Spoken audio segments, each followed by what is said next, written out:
Our story starts with our protagonist, Mukaimizu Hinako, coming back to her old town. She's really energetic and a bit disorganized, so instead of cleaning her stuff when she arrives, before anything else, she goes surfing. Now, Hinageshi Minato sees her from the rooftop of the fire station he works at and tells his friend that the hero's back. We'll realize later how he recognized her and why he said that. When Hinako gets lost on the way home, she ends up meeting Kawamura Wasabi. He's the other firefighter that was with Minato. Wasabi does not seem very good at his job, and he seems like the type of person who has a really low confidence. She gives him a towel and tells him that he can keep it, using the opportunity to ask for directions to her own house.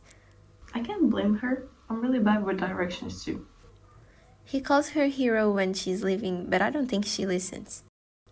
At night, some people start to launch fireworks illegally, and that starts a fire on her apartment. And instead of running, she keeps going back to pick up important stuff. And that's the reason she can't get out of the building in time with the other residents. Seeing that the only way she can go is up, she gets to the rooftop where the fireworks are still going off. She uses her surfboard to protect herself. When she screams for help, Wasabi is already there by the stairs, but Minato appears, honestly with the safest option, so she goes with him, as Kawamura only watches. The relationship dynamic between the two of them is really interesting. Minato, unlike Wasabi, is experienced. He's not clumsy and he gives the vibe of a person that knows what he's doing. And he knows why he's doing it. They're completely opposites, not only in work but also in their personality. Minato is like a down-to-earth person. He's confident but not too much in his own way. I would say it's like he's comfortable with his own skin.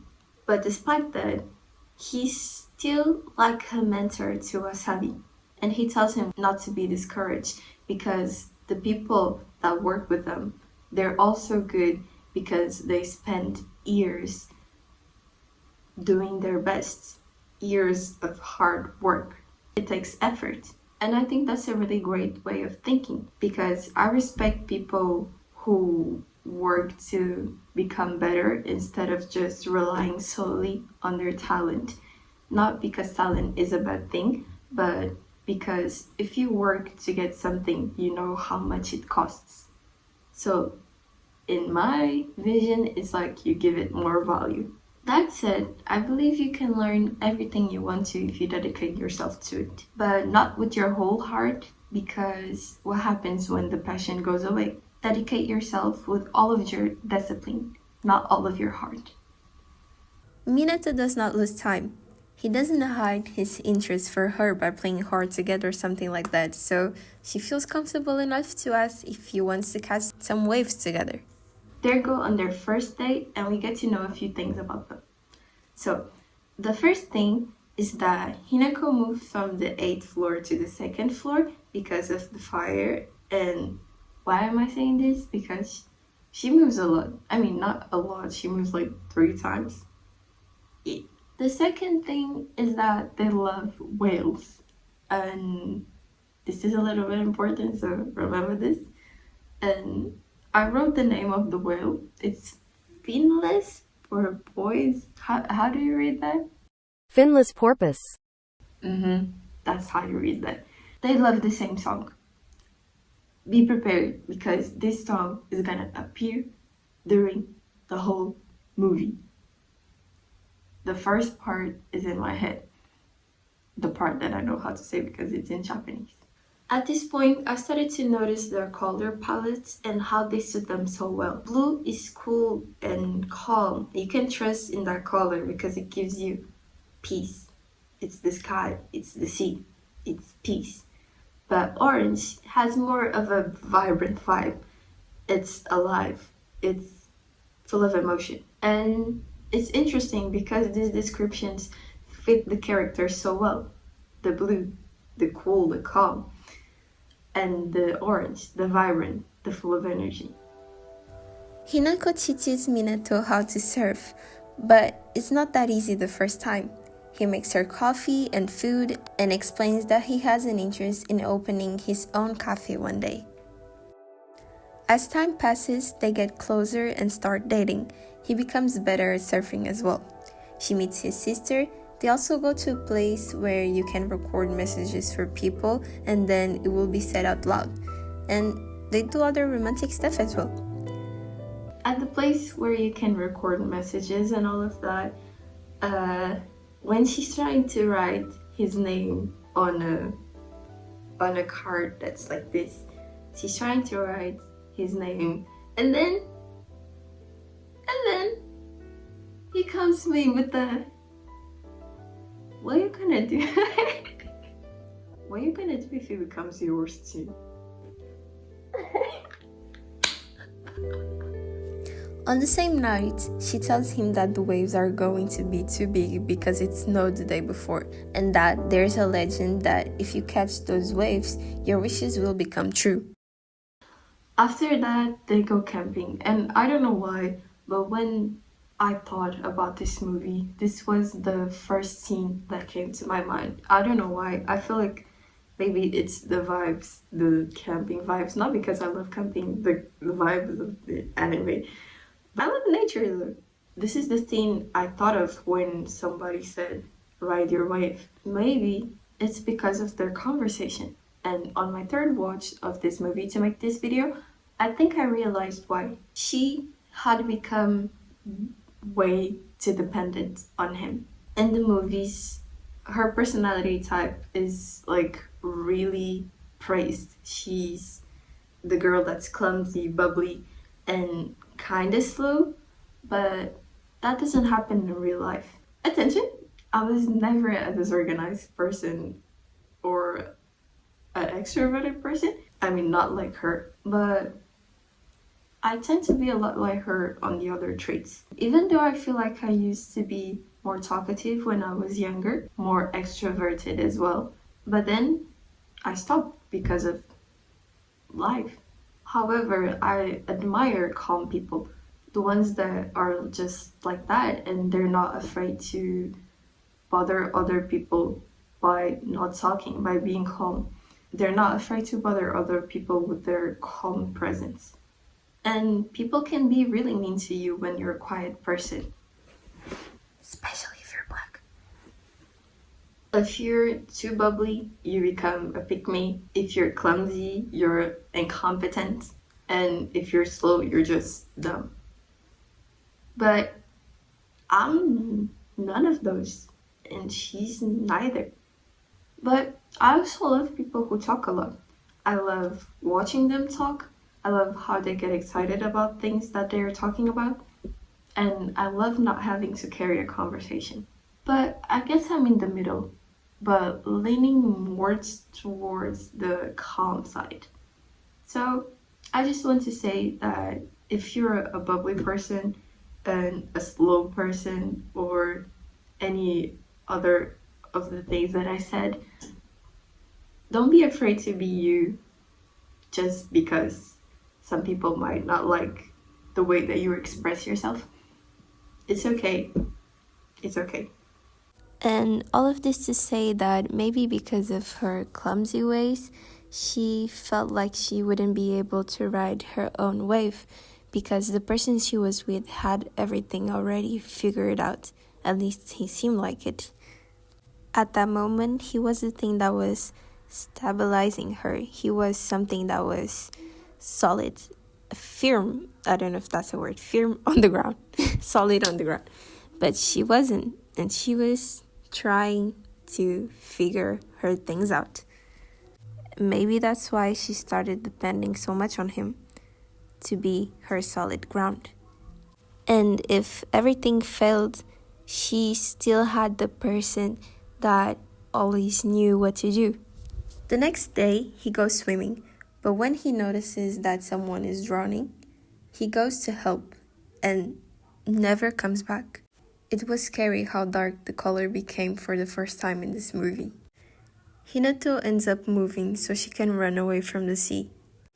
Wasabi and Minato's sister take his things to her, and when she tries to call him, he can no longer answer. The water that used to be fun, easy, and free now felt heavy, holding a lot of things. She tries to discover why he went to the beach by unlocking his phone, but she can't. It gets to the point where everything starts reminding her of him, the food, the places, the sea. Everyone seems to have moved on, but not her. But suddenly, when she sings the song they used to sing together, she starts singing him in the water, even though other people can't see it. This goes on for a while. She continues acting like he's still there because, for her, he still is.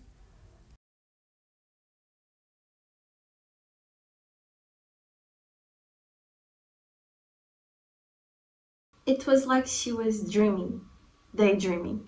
Living in your imagination can be a safe space when the real world isn't. We all have done that.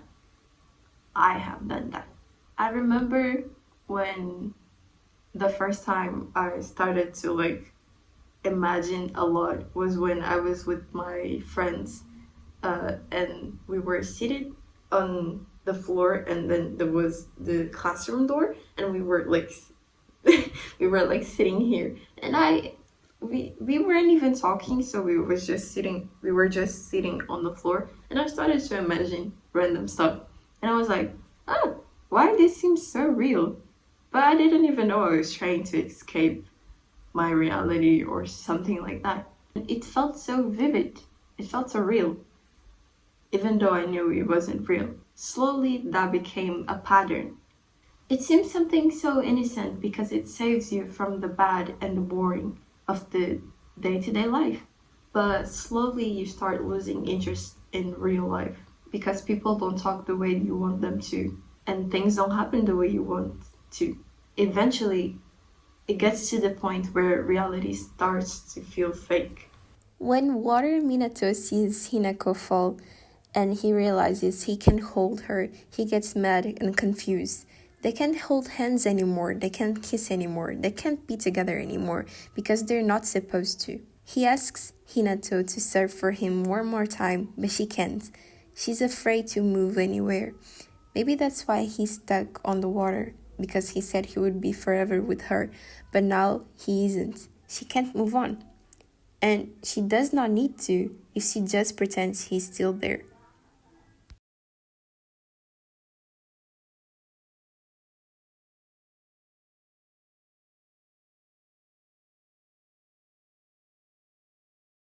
The people around us shouldn't be the only thing that make our lives move. She wanted to be able to ride her own wave, but when he died, she paralyzed with fear. If you stop surfing when the waves are still coming, you're gonna get pushed. You need to do something. You'll be swept away without even knowing if you would be able to go through them. When an accident happens and Hinako calls him to help, he starts disappearing because the other person died and it's like he's being called to. So we realize that he was still there just because he only needed to help her ride her own wave. But would it be really hers if he kept appearing to her, enabling her to live her own life, to experience grief properly? Once she realizes that he is slowly disappearing, she avoids calling him as much as possible. And those are the moments we can see her truly start walking again.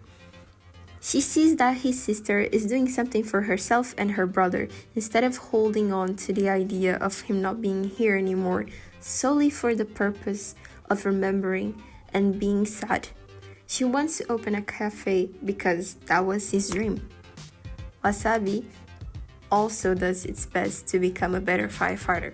There's a moment in the story where she realizes that she was his hero all this time, the one who saved him from drowning when they were kids, and her surfboard is how he recognized her since the day she came back.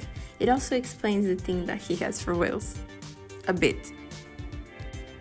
With this info, she's able to know the path to his phone, and there is an unsent message for him. Now, if you want to know, go watch the movie. But this makes her want to save people too, just like he did. Interesting how he started saving people because she saved him, and now she wants to save people because he saved people. Interesting. In the end, Hinako is finally able to truly take out her feelings when she hears a message from Minako. But even though it's a cry of despair and longing, it's a cry that frees her, and she's able to leave the next day. This is the end of today's video. I hope you guys liked this video. Give me in the comments. Tell me in the comments if you liked today's video, and give me suggestions of videos that you would want me to do. Yeah. Thank you for watching. Bye.